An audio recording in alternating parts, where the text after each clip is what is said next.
What's going on, fellow Spider-Man Marvel Legends collectors? We're continuing Marvel Legends May with the ongoing reviews for the Spider-Man Marvel Legends Build-A-Figure Sandman series, and today we're taking a look at the Spider-Man 2099 action figure. And this is a updated look for the Spider-Man 2099, and originally was one that I wasn't necessarily looking forward to in this series. I would have passed on it if it wouldn't have been for the Sandman Build-A-Figure piece. But after opening him up, he is one of the figures that I gravitate towards playing around with the most out of this series. He is just fun to pose around. He has great articulation and is actually a very well made and good looking action figure. So let's just pull him up here and get a good look at him from head to toe, and then we'll go over the articulation. And he comes with no accessories except for the Build-A-Figure piece, so pretty much all you get here is the action figure.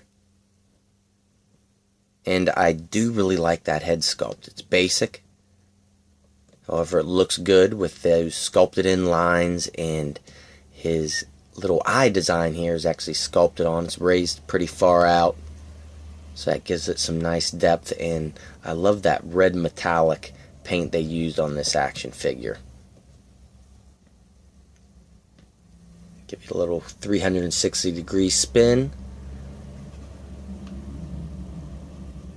And his chest logo really looks a lot like the Mr. Evil Cheese logo. I wonder if he reviewed him. I don't know if he did or not. I'll have to check. If he didn't, I'll have to send this out to him, because that looks just like his logo. But it's really well done on this figure. Really no mess-ups in the paint. Maybe a little bit here in the indentations on his abs. Just on that spot. But doesn't look too bad. Of course, that design continues in through the ab crunch. And the line work overall was pretty good. Whenever you move those butterfly joints out, it doesn't match up with what's on his chest, especially on this right hand side.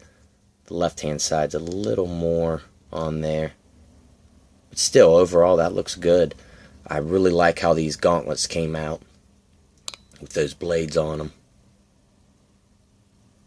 And I almost wish the hinge piece here on the wrist would have been colored red, because whenever you hinge this forward, the red on the hand does not match up with the red on the wrist, since that hinge is painted blue.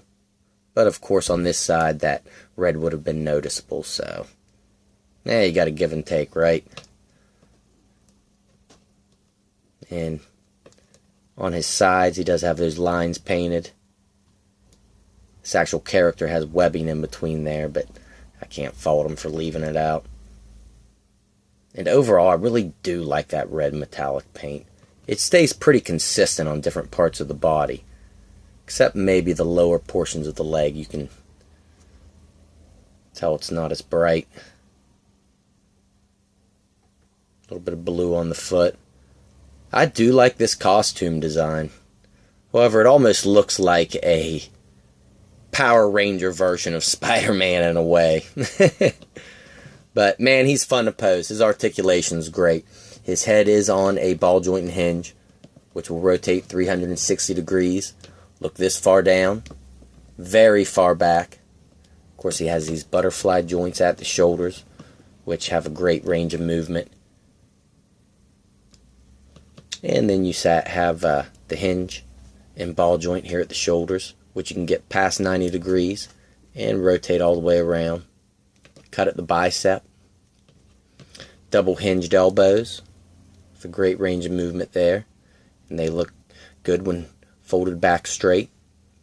Peg and hinge at the wrist, which will rotate 360 degrees.